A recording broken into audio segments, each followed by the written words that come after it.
Batman v Superman: Dawn of Justice, quite possibly one of the most anticipated films to come out of this year. Now, I'm going to explain onto this list that 10 reasons why it may be a complete disaster. Now, don't get me wrong, I am not trying to hate on the film. By all accounts, I'm excited for this.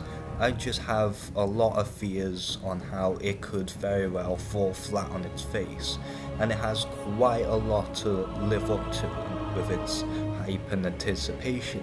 So without further ado, let's get on to the list of the top 10 reasons why Batman v Superman may be a disaster. Now, this doesn't go in a particular order, but it's just the 10 of the possible outcomes as to why this film may possibly suck.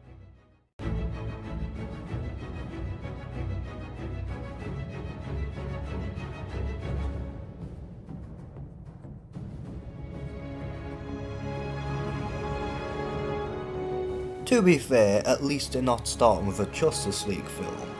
But let's face it, this isn't really a good way to carry on after Man of Steel either.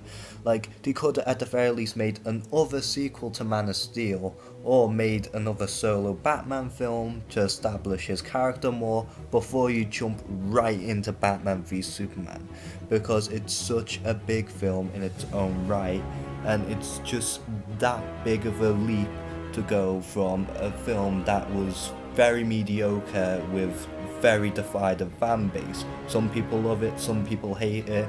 I'm personally onto the dislike side, and this film has quite a lot to prove, and it's such a big gamble, much more on that in a bit.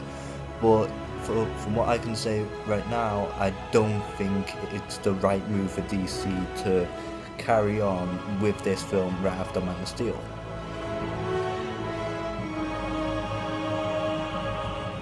From what all the leaks have been mentioning, apparently the actual fight between Batman v Superman only lasts around 4 minutes tops, and most viewers actually want to see the fight happening on screen. Now, I know for a fact that they're going to team up in the end, I get that, but everyone wants to see two of the most iconic superheroes, Batman and Superman, go at each other's throats for a good reason. But if you're only gonna do this for a span of 4 minutes and only have like 2 little fight scenes throughout the whole film that last around 4 minutes, will probably make people feel ripped off and a bit mugged, considering that the title promises this big clash of the titans, if you will. It also doesn't really help having either of them actually win the fight, so it's a bit of a cop-out here as well.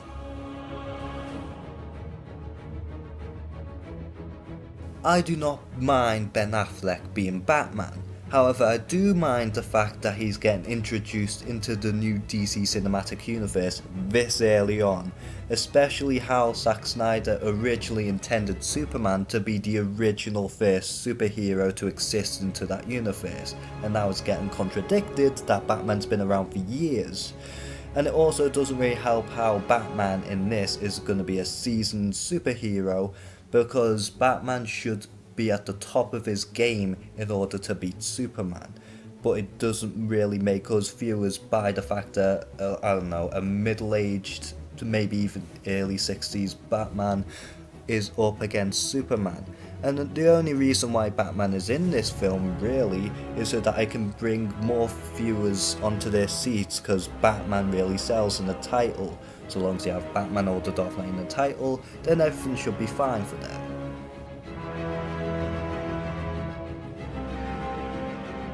Can someone remind me why Wonder Woman is in this movie? Now, don't get me wrong, Wonder Woman is great, and it's good to know that she's finally going to get in the film. But is she really worth putting into this film first?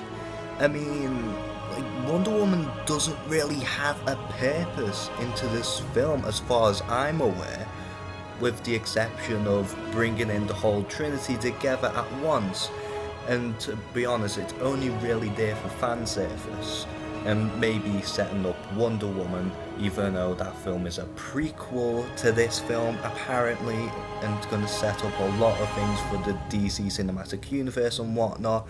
But it's still pretty weird for me to see Wonder Woman get introduced into a film that doesn't even have a title in, even though she's meant to be a big player in the whole universe.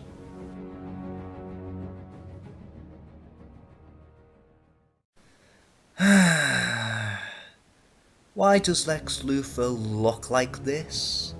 Now, Lex Luthor is meant to be a very classy character in the comics, and Lex Luthor here, he just looks like a joke. I mean, especially if you put him next to Clark Kent and Bruce Wayne in the trailers, he kinda just looks like one of them fanboys.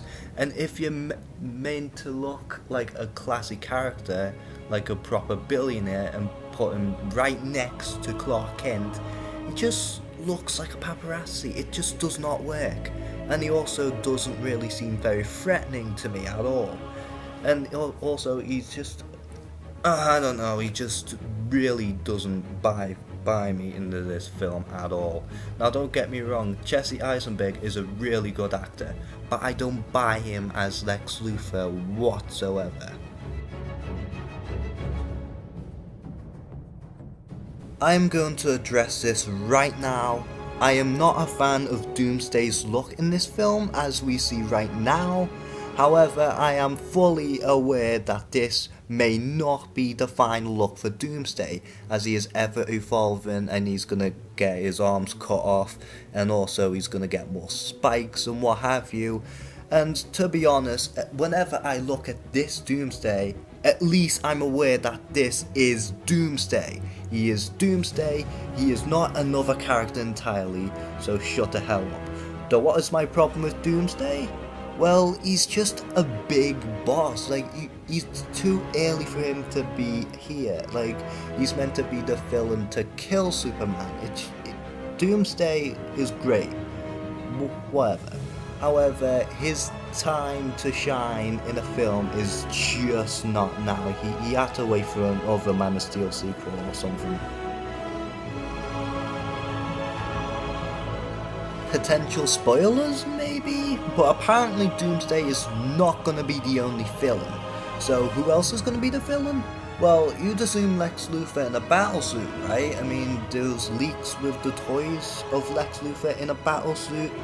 However, apparently there's going to be even more villains, like getting rumoured, such as Bizarro or Metallo, and these are the type of villains that should be in the film originally, just not with Doomsday and a battle-armoured Lex Luthor as well, which is very ridiculous to me, and it kind of reminds me of Spider-Man 3 and The Amazing Spider-Man 2 all over again, with all the villains just getting crumbed together to make this one cluster mess of a film. And I don't like the sounds of having too many villains and too many heroes onto this film.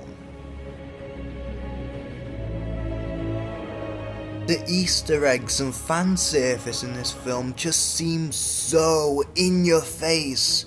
From the Riddler Easter egg, to the Joker references, to even the Robin Easter egg. And to be honest, this is far too much overkill for my liking. With Marvel, there's usually subtle hints or whatever, and sometimes they can be a bit overkill, don't get me wrong, but when you're showing us this many fan service and this many Easter eggs onto the trailers alone, when you've got another whole film for us to see, this is just too much. I mean, they're promising far too many things, and yet it's such a huge gamble for DC to do. They haven't established enough things for us to really care and love this new cinematic universe that's going to happen sooner or later. So not only does the Trinity get introduced into this film, but also Cyborg, Aquaman, Flash, Green Lantern, maybe Martian Manhunter, and God knows who else is gonna get added into this film. This feels like such a trailer for the Justice League, much like how The Amazing Spider-Man 2 was for Sinister Six, and like how Captain America the First Avenger was a trailer for the Avengers. It's just too obvious. Now, at least with Captain America, he was kind of the most obscure out of the bunch from the Phase 1, but with this is really pushing it. Like, this film does not really need to be a trailer for an even bigger film. Why can't it just be like a great story on its own with maybe a little follow-up at the end about the bigger universe? I've said this before and I'll say it again. Batman v Superman Dawn of Justice is a huge gamble, and it could either make or break the DC cinematic universe. Yes, they're making Wonder Woman, and yes, they're making Suicide Squad, but this could make a load of money for them so that they can carry on with the sequel. However, it could either make or break, because if the fans think it's crap, then they're not going to come and see it. It's what happened with Amazing Spider-Man 2. They had a lot of stuff going on for the future, no one wanted to see it, and therefore it failed. This could very well happen with this franchise, and if it delivers on both counts, then it'll be brilliant. However, considering how Man of Steel didn't do very well for the fans in the first place, it's gonna be quite tricky to pull off for DC if you ask me. So that concludes the list of the top 10 reasons why Batman v Superman Dawn of Justice may be a huge disaster for DC. Again, I'm not hating on it, I really want this film to be really good. However, I am quite afraid of how the worst case scenario may turn out, because you have to really think about the positives and the negatives. And I just wanted to get people to realise what could possibly happen. So thanks for watching, I hope you enjoyed, and I'll see you all on my next video.